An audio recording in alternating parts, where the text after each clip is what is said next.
I hope that I am not misleading you. That's one thing, and secondly, I apply for an advanced bail if it hurts you in any way. As Hamlet said to his friend Horatio, do not mock me, fellow student. Alright, we come back to our 7 and 8 stanzas. We have come up to 6, 4, 5, 6. Now we have 7 and 8, they are Jewish stanzas. It's a search for her mother's root. So father's root and mother's root. Says, the snows of the Tyrol, the clear beer of Vienna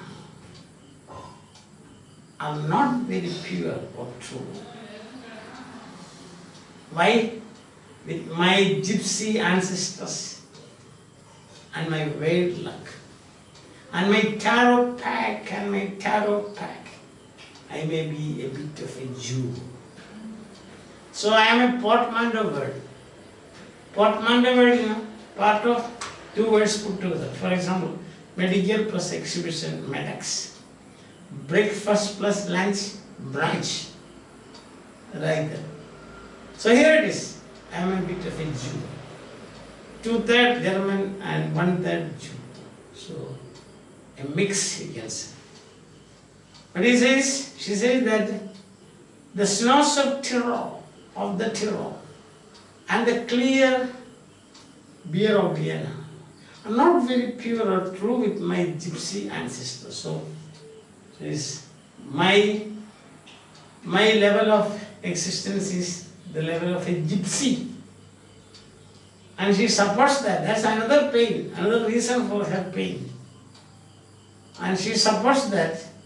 So before we saw, if I were a German, what would happen? Now here it is, if I were a Jew. Fantasy. Or you can say mythologizing. See? If I were a Jew. Gypsy. And he confirms it by saying, and my tarot pack and my tarot. Gypsies used to carry tarot packs. Those famous lines, in Theatre, you remember. Isn't it? Madame Sosost's famous clever had a bad cold. Nevertheless, it's the wisest woman in Europe with a pack of cards. With a pack of wicked cards. So gypsies, fortune tellers, they used to carry, they used to take the help of tarot packs. See? So she imagines, if I were a Jew. Okay? And then, before that we missed the stanza, and that is, so that is stanza 7. This is stanza 8. Stanza 7. Let's go back a bit. An ancient. So if I were a Jew, I'd have been taken in a train, an ancient, chuffing me like a Jew, taking me to place the Holocaust. If I were, that is, I told you in 7 and 8, these stanzas are Jewish stanzas. There is an ancient, chuffing me. In nursery, a word used in nursery songs, nursery rhymes, chuffing me like a Jew. A Jew to the cow Archbishop or Belson, she says. I began to talk like a Jew, fantasy. I think I may well be a Jew. So if I were a Jew, what would happen? What would happen to me? What would be my fate? Chuffing. Mistaken in a train. And then she says, my gypsy ancestors. So there is a crisis at this level also. The roots, she can't find her roots. And now what remains next? You will find 9, 10, 11, 12, 13, 14. very crucial stanzas in this poem. It gives you she describes the physiognomy, the outward appearance of her father. Her father is present throughout this poem like a colossus. No doubt about that. See, you do not do, you do not do. It is like the epic opening. In media res, they say no. See, the middle of the matter. What happened before we don't know. Something. You do not do, you do not. That's a mini epic, you can call it. There may not be anything like mini epic, but the opening is like that. Theatrical and dramatic. See, and it says, I have always been scared of you. Scared of you, two reasons. First, your size. And secondly, I didn't know your tongue. And then again, he says, continues, why I have been scared of you. With your Luftwaffe, you were gobbledygook, Air Force man. That is Nazi. And your neat mustache and your iron eye, bright blue, Panzerman.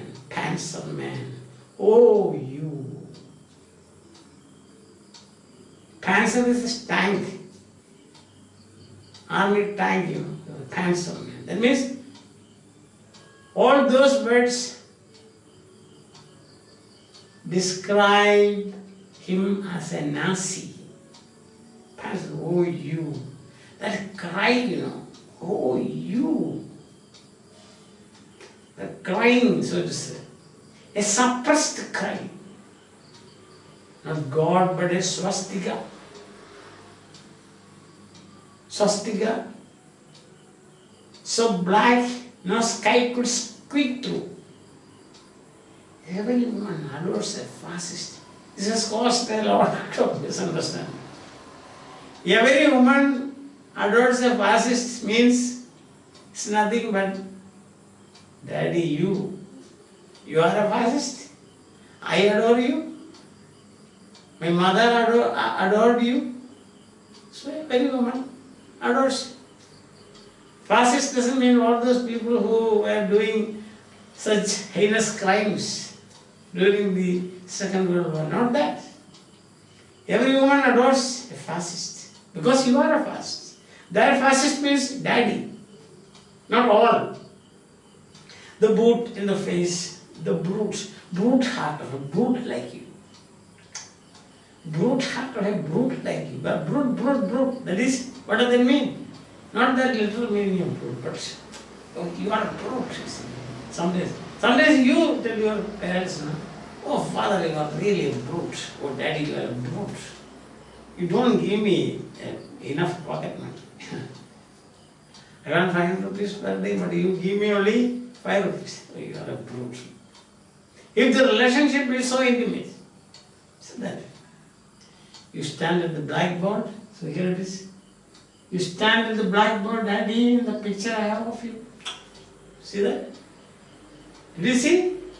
For 30 years, I have lived like a foot for 30 years. I used to pray to recover you. Stanza 3, line 14.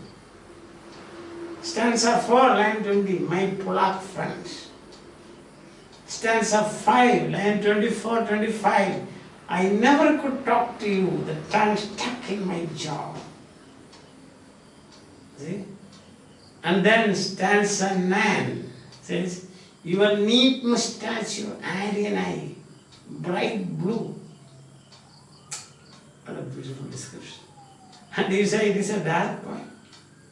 Or it is something to do with the suicide? Or it is something to do with the strained relationship with your father? Again, I don't know whether you will be able to see things in that way. Not God, but a swastika. So black. Sorry, don't misunderstand me. Now I am wearing a black t-shirt. So that I hope you will not misunderstand me, right? So black, now sky could speak through every woman adores a fascist. That means I adore my father in spite of the fact that you are a fascist. I don't care. You are a Nazi, I don't mind. But you are my father, my daddy. Why? He says, the reason is your neat mustache, your Aryan eye, bright blue, pencil man, man at the tank. I have a picture of you. You were standing at the blackboard. Professor. He was a professor of entomology, especially studying bees. That's why in a vampire, that comes from that. The bees, musky bees, their larvae, she had probably seen sucking blood from humans or from animals. So that picture comes to her mind. That is vampire, that is not Dracula there. It is the larva of the musky bees. Okay, we come back to that. Brute heart of food. You stand at the blackboard, daddy. Oh, daddy, when you say daddy. She doesn't say father. She says daddy. It's full of affection and love. You call your father. See, my daddy means this. It speaks volumes. So, daddy, blackboard, daddy. The picture I have of you. I have a picture of you with me. For 30 years, I am carrying that picture with me. Not 30 years, minus 10 years. Because for the first 10 years, he was with him.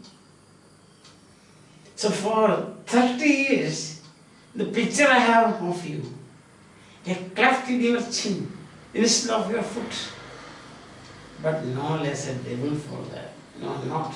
Unless the black man who bit my pretty red heart into. So what of that? Physiognomy, I told you.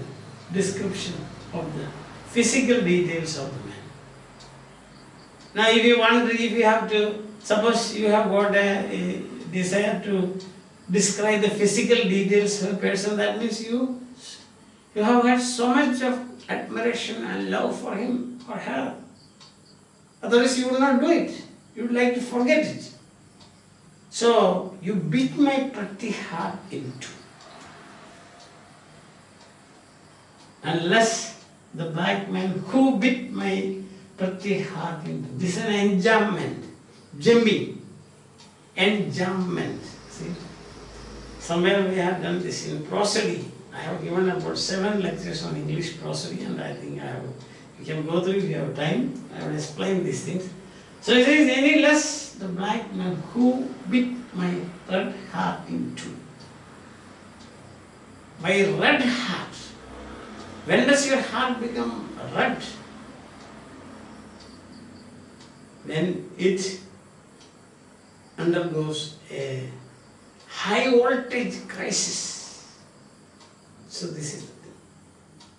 A high voltage crisis. I was 10 when they buried you. This is the cause for the high voltage crisis. I was barely 10 when they buried you. Did you see they used there? She was not taken to the funeral of her father. She could not be present for some reason. Anyhow, at the funeral service of her father, she was not physically present. She was not physically present. That's why she says, I was 10 when they buried you. This is another cauldron, we can say, boiling in her mind. A cauldron boiling in her mind. At 20, I tried to die. 10 years, I thought there's no way, so you do not do, but I said, I do. That is, So he said, 20 I tried to die and get back to you. I thought even the bones would do.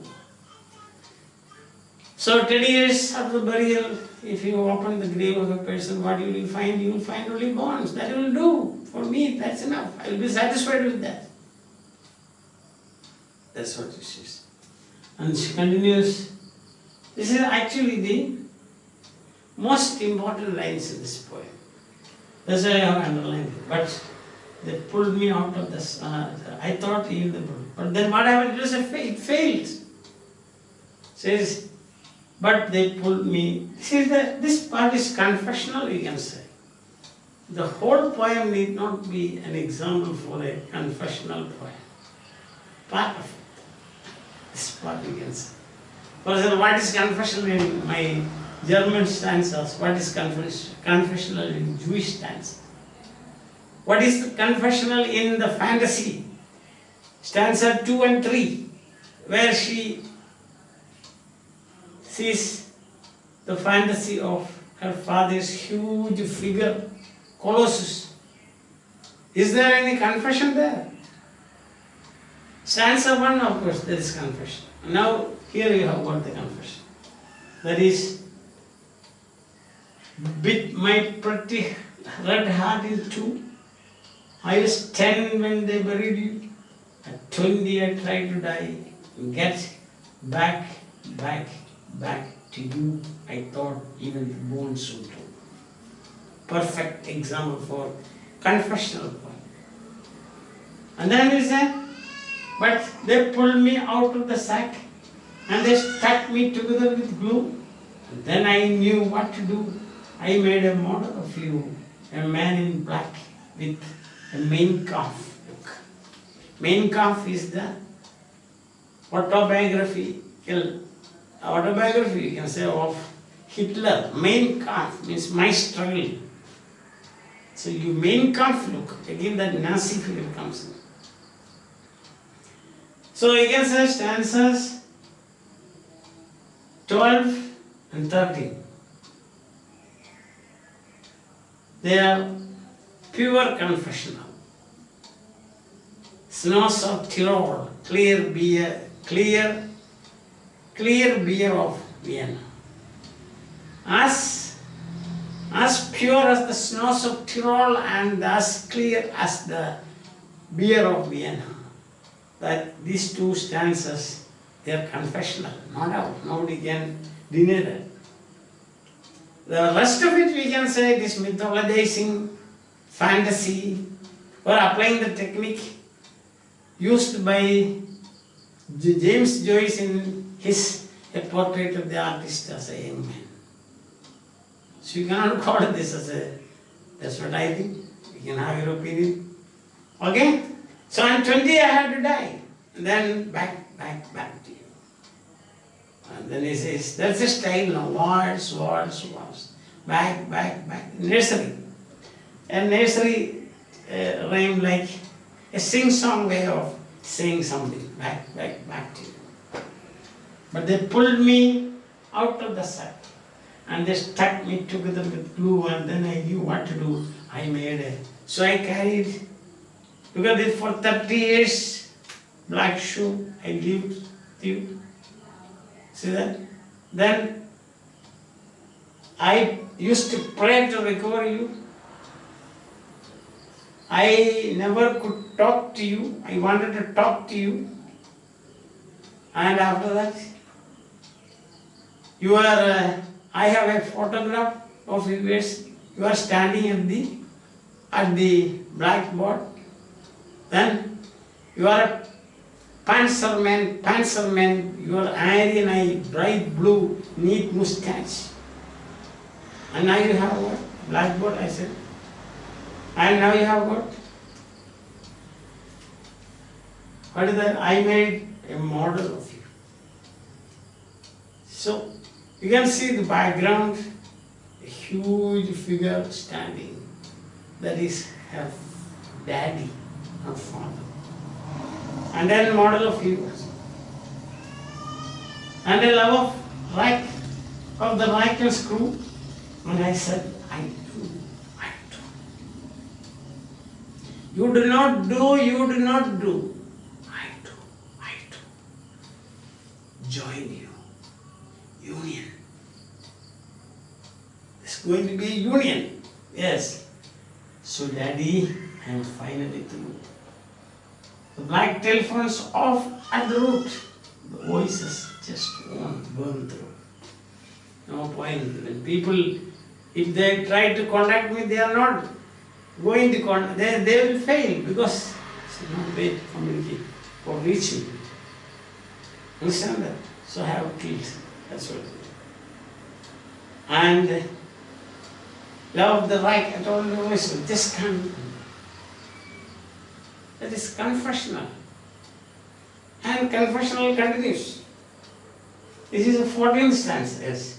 Then you have got the 15th, you know, I have a passing reference of her married life with Ted Hughes.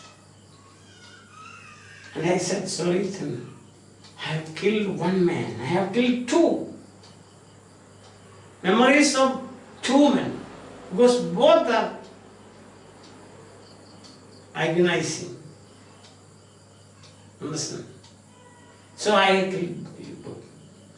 And so Daddy, so, and then he said, 14, this is 14 stanza. And then 15, I have killed one man, I have killed two. The vampire who said it was you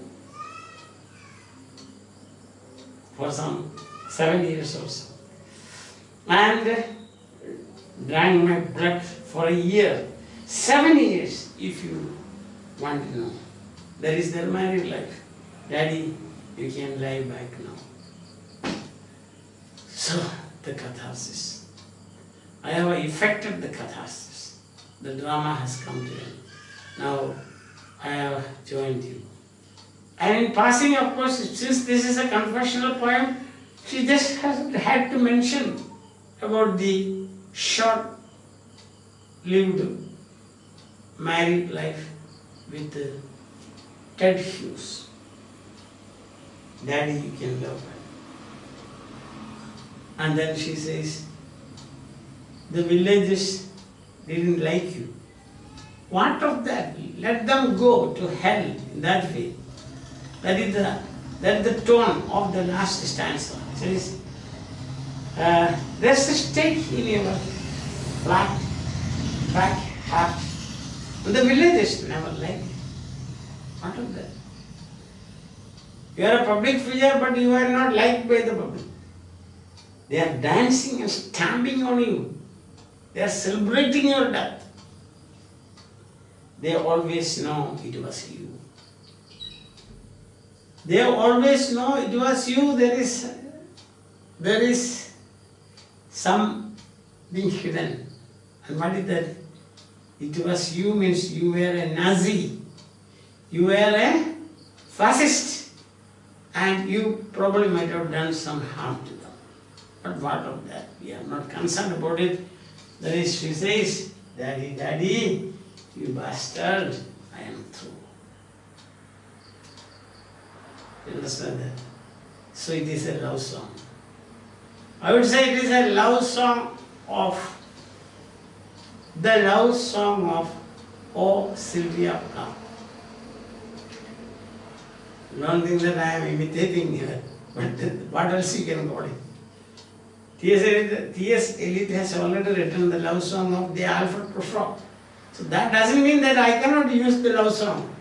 I am using it, that's all, not copying. This is the love song of O means Otto Sylvia Plath. So now I hope that what I told you in my first lecture about the misunderstanding about this poem, I have justified. If you have got any difference of opinion, definitely you must have. You must have difference of opinion. We will share it later. Okay? Till then, bye. And quickly if you go through, you will find that the confessional part of the poem, first stanza 1, then 11, 12, 13, 14 and 15. There's no space here, otherwise I would have written that also. So here it is 9. I have always been scared of you, etc. That is direct talk to him, Father. You are adding to an physiognomy. Then he says, and you have 14 and 50. He answered, that is first stanza, then 11, 12, 13, 14 and 15. These are confessional part of the poem. Confessional part of the poem. The others I don't think so. You can also think about it, and till we see again, bye.